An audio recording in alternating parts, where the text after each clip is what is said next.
All right, we're about to get this game started, but first, let's take a look at the deck text on both of these decks, and then we'll jump right into it.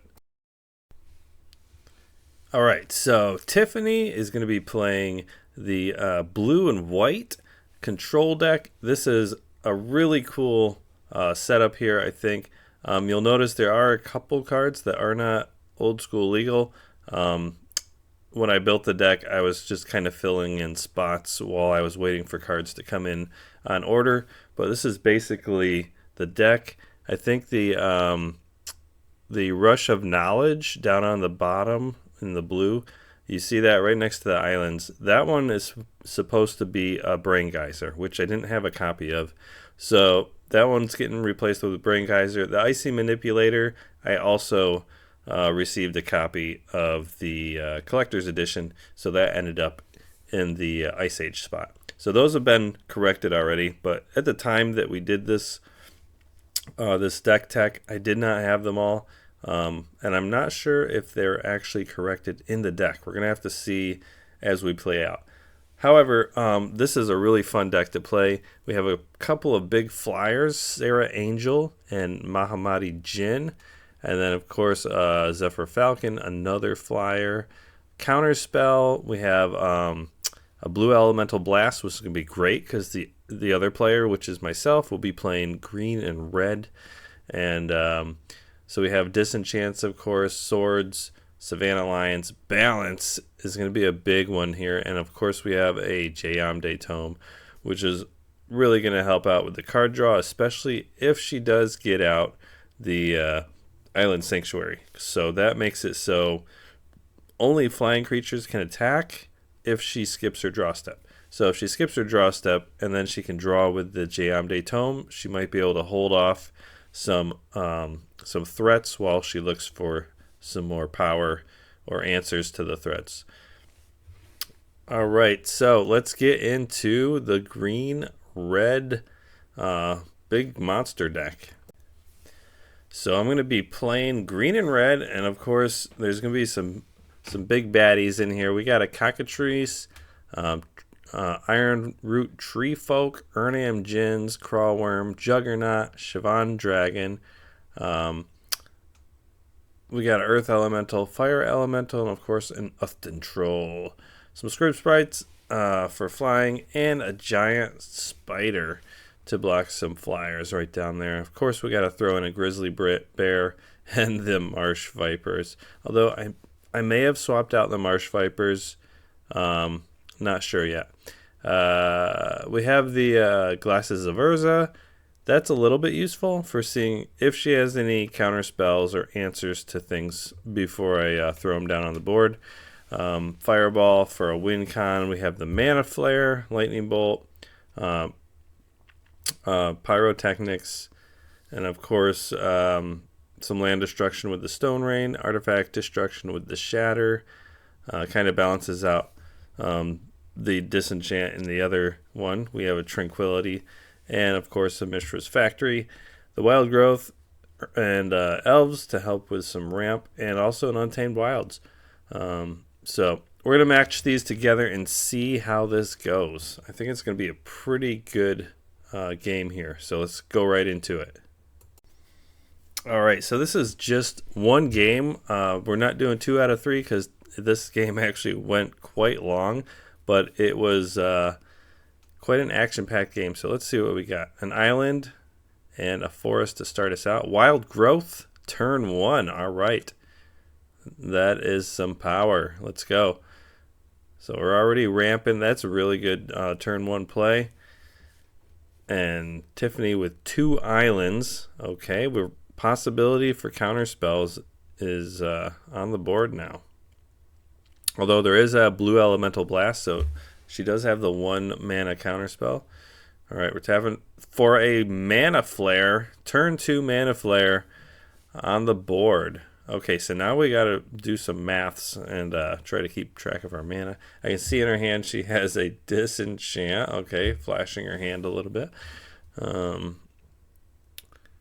right, so I'm just reminding her we got a Mana Flare out. So she has double mana, And I don't think she has a play on this turn. 4 blue mana. Oh, 3. 6 blue mana. And no Mahamati Jin. If she had the Jin, I think I would be toast. Honestly, that Mana Flare is pretty powerful. Both good and bad, depending on what cards everyone has in hand. All right, so now I have access to 5 mana, but okay, we're tapping all of them. I think no, not 5. What was I thinking? 7 mana. So I think I forgot about the Mana Flare ability. So we did tap 4 for the Juggernaut, but I think we actually got 7 mana. But we're not playing with mana burn, so it's okay. We're just playing Swedish rules. But these are 40 card constructed singleton just for learning with. Let's see if I get the mana right. Okay, so I'm pointing to the Mana Flare. What do we got here?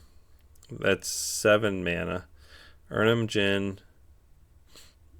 Okay, so I'm leaving a red up. I think I must have thought that the forest with the wild growth was giving me 4 mana because I don't have enough tap. That's only 7. Yeah, a couple of misplays here already.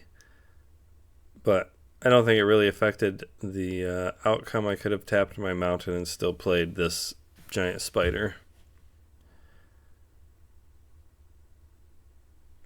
So she has 10 mana available. Okay, here we go. So, all right. Is it going to be an angel? Sarah Angel. She's tapping 6. There it is. Sarah Angel on the board. That's only 5 though, I believe. 3 and 2 white, I think. So yeah, my Juggernaut must attack each turn if able. So she is down to 15, but now she has a blocker. So let's see how this plays out with the next attack phase.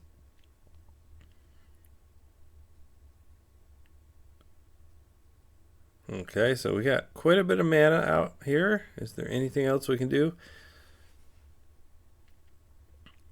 Oh, so here's the thing. I have to give the Angel Forest Walk with the Jinn, right?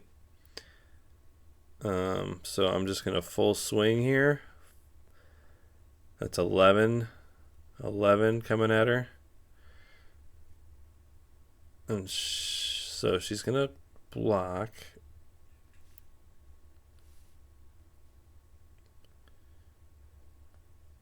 Okay. I'm not sure what's going on here. I untapped the spider.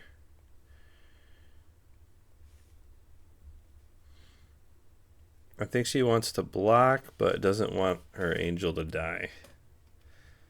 Yeah, yep. Okay. I think that's why I didn't attack with the spider, because I can't kill the angel with the spider. But, okay, so we traded the Juggernaut for the angels. All right. Perfect.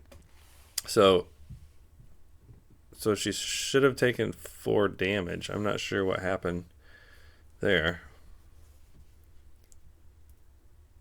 We didn't calculate the 4 damage. I think it was a little bit confusing of a turn. But there she goes. Swords to Plowshares on the Urnum Jinn. So I'm going to gain 4 life. She should be down to 10 right now. No, not 10. She should be down to 11 right now. But that's okay. That's okay. We're just right now. She's just learning how to play, and I think I'm too distracted trying to explain some of the mechanics to her that I keep misplaying some of my own. So there's an Island Sanctuary. Okay, Island Sanctuary is a interesting card. So if she skips her draw step, then only flying creatures may attack until her next draw step. So let's see if she'll actually activate that. Okay, I have enough mana for a big creature. What do we have here? A Grizzly Bear. Grizzly Bear is a 3/3 vanilla creature. She's tapping her Island Sanctuary. I don't think that's a creature. Okay, so I attack for 2. She should be taking 2 damage.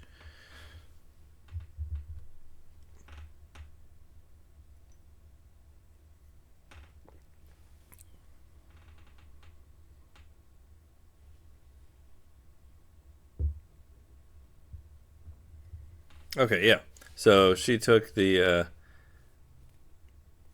4. I'm not sure what happened there. I think she took 4 from the Ernam Djinn attacking the before, but she didn't take the 2 from the spider. I'm not really sure what happened there. I think we just had some confusion, but there's a balance on the board now. Okay, so balance is on the board.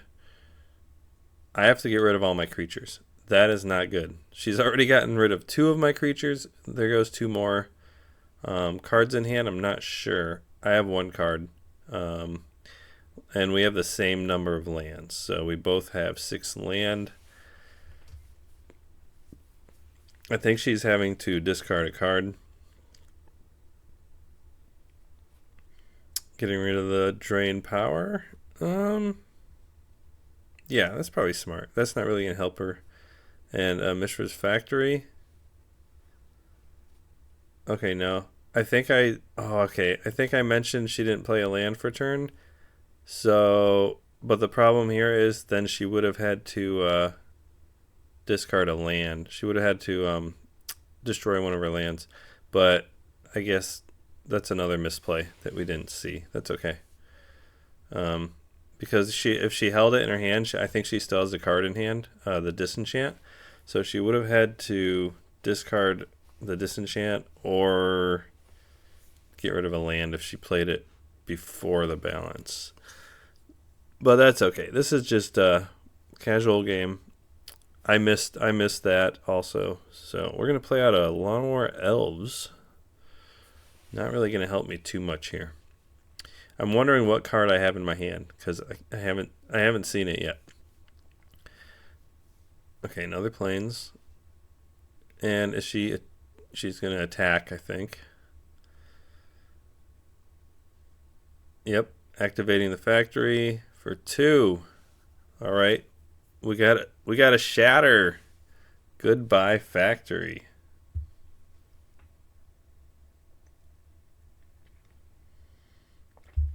All right, factory's gone.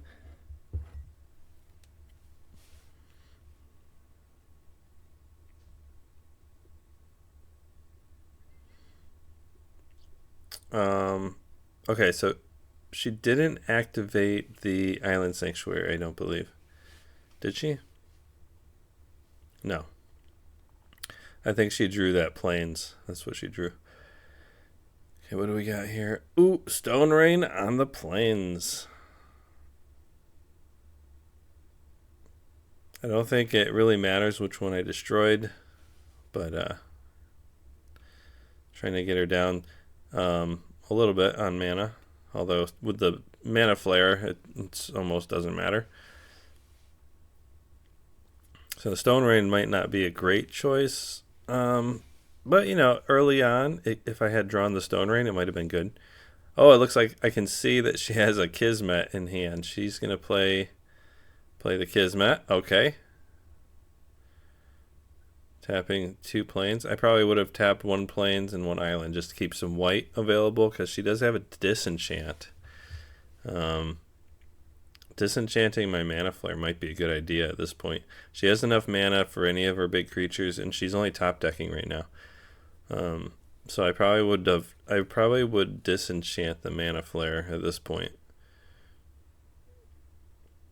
Okay, so she takes 1, draws a card. Oh, she forgot to untap. Oh, Zephyr Falcon. Okay, this is good.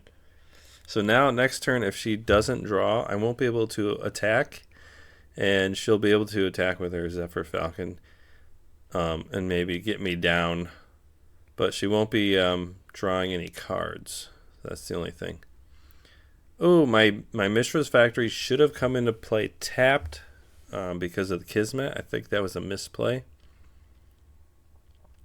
Okay, she drew another plains. Oh no, she's putting it back.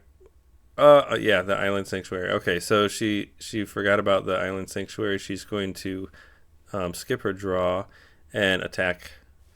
So putting me down to 23. This is why this game is so long. It's we only did the one game. We didn't do 2 out of 3 because this game did go pretty long. Let's see if I have any answers here for this. A tranquility would probably help me out a lot here.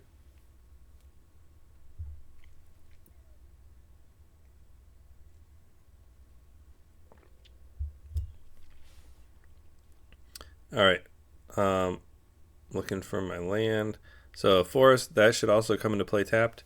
I did remember that the Kismet was out, but I think I'm just thinking creatures are coming into play tapped, which is why I was kind of ignoring the whole land coming into play tapped. But that was definitely a misplay.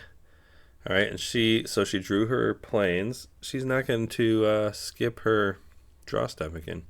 All right, attacking me for 1. This is interesting because I thought she would have skipped her draw step so that I couldn't attack, but I think she's looking for... Ooh, okay, so if I attack with that, she can disenchant it. I think this is her plan. Yep. I activated the factory and she went right for the disenchant. Okay, now I see. So then I attack with a 1. All right, so putting her down to 9. Oh, she can block. Okay, so I did point out that she could block. I guess she's getting rid of her falcon. I don't know if that's a smart move. Although it's not going to do much against my 23 health. Or 22 now. So we'll see what she can draw. Okay. So, oh, yeah. I mean, that's not bad because she got rid of my creature. Now she can draw cards and not have to worry about an attacker. Okay, so we're back to drawing cards here and see where we can go. So we got an underground, not an underground sea. What are we talking about? Sunken City. Sunken City upkeep is 2 blue mana. All of the blue creatures get +1/+1. So we'll see if she can get any creatures out. That might be a little bit helpful. Here we go. We got the Vipers. 1/1, and I think it has... Does it have Venom? It does, I think. 1/1 with Venom. Or not Venom, but Poison. Venom would be the Basalt... what am I saying? Venom is like what the Cockatrice has, and the Thicket Basilisk. That's a Venom ability. So this Viper has poison counters, I believe, which probably aren't going to matter too much, but I'm going to attack for 1. She's going to take it, so she gets a poison counter. I don't think we're really playing with the poison counters, and I ended up switching the Vipers out for something else after this match. I don't remember.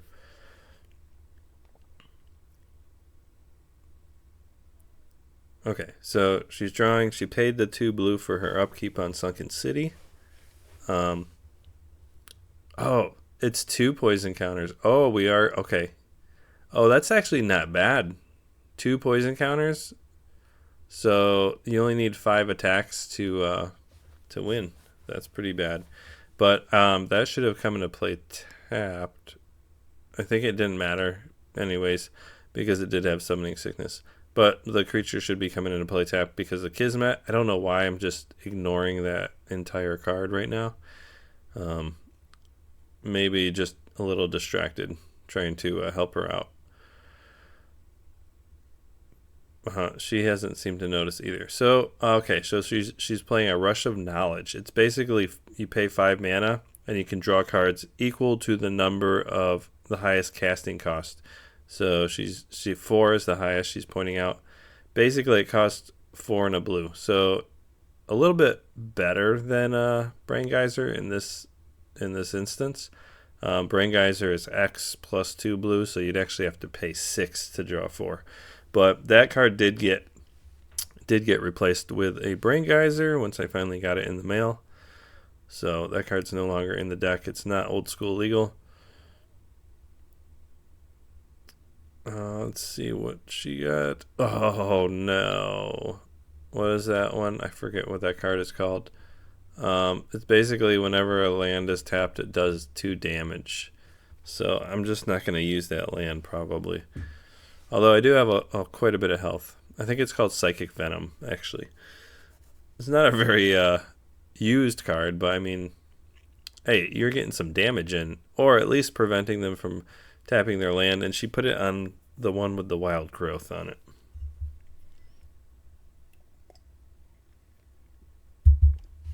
Okay, we're tapping some more. What is that? 4? 4 more mana. What do we got? Oh, we got a prodigal sorcerer or prodigal sorcerer. Um, so 1/1 taps to do 1 damage to any target. So she can kill my snakes. That way she doesn't die to poison. Oh, and she's also got a blessing. Okay, blessing is an enchant creature, and you pay 1 white for a +1/+1 until end of turn. That's pretty good. Wow. Okay, yeah, because she has how many? She can pump it up to 8. She can do 9 damage with that bad boy now. Oh, that's crazy. Okay, got the glasses of Urza. I'm gonna look at her hand. What does she have? Oh, she's got resurrection. Okay, resurrection. She can get her Sarah Angel back. Okay, this could be big. She's at 10. I'm attacking her. She's going to take the poison counter, so she's at 4. So you need 10 poison counters to die, by the way. If you get 10 poison counters, you lose the game. And the snakes aren't actually that bad because it's a 1/1, but it gives you 2 poison counters, which you only need 5 attacks to win with that. You know, might as well be a 4/4 at that point.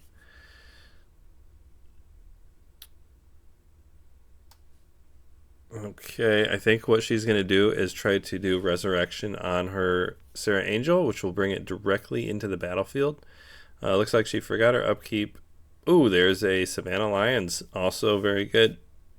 Her board state is getting a little bit out of control here because not only can she bring back the Sarah Angel, she can also pump her sorcerer to a 9/9. She can give it +8. +8. So that's going to be some big damage coming at me. And she can also kill my snakes. I think. Wait, no, is it a 1/2? I think the snakes is a 1/2. I can't remember. Is it a 1/1 or a 1/2? We'll see. If she kills them with the sorcerer, we'll know it's just a 1/1. But I can't see, and I don't really remember. All right, so she's going for the angel, obviously. There it is, Sarah Angel back on the board.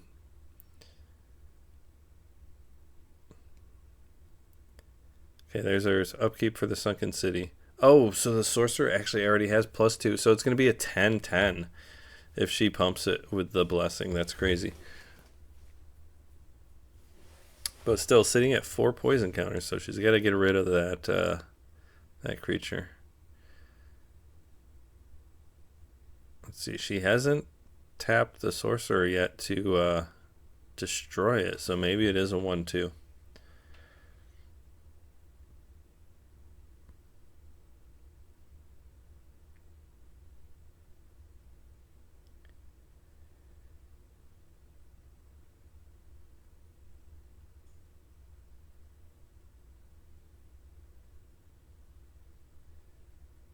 All right, so she's paying the Sunken City cost. Now she can attack with the sorcerer. I think she's pumping him up to attack. So yeah, she must not be able to kill that with her sorcerer. So I'm going to be taking how much? Okay, I think I took I'm not sure how much was that. 2, 3, 4. It was 4, I guess. Okay. I think that's what it was. All right, let's see what can we do here. Attacking with 1. Now, she can block. Why isn't she blocking that? It's a 1/2. She can block with her angel. There we go. I think that's what I was telling her. I was like, you can block this. Ooh, oh no. Giant growth. Oh, oh, I baited her into blocking with a giant growth. Oh, I just destroyed her angel with that. So it must be a 4/5 now. That must be what it is. Nope. I'm like, nope, you blocked with the angel. It's dead. Brutal. Okay.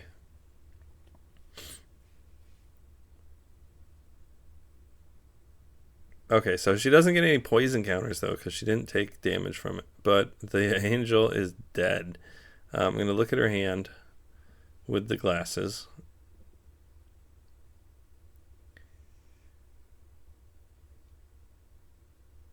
What do we have? What do we have? Oh, okay. It's just a 1/1 Banalish hero. 1/1 with banding, I believe.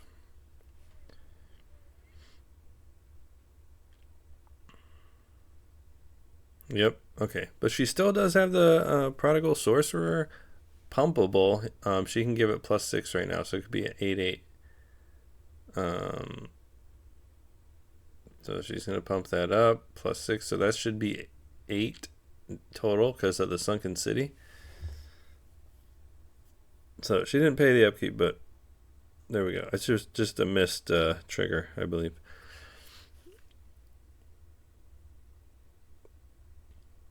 Okay, so she's pumping the sorcerer +6. It already has +1 from the Sunken City, so that's 8, and then 2 more from the Savannah Line, so that's 10. I'm down to 5.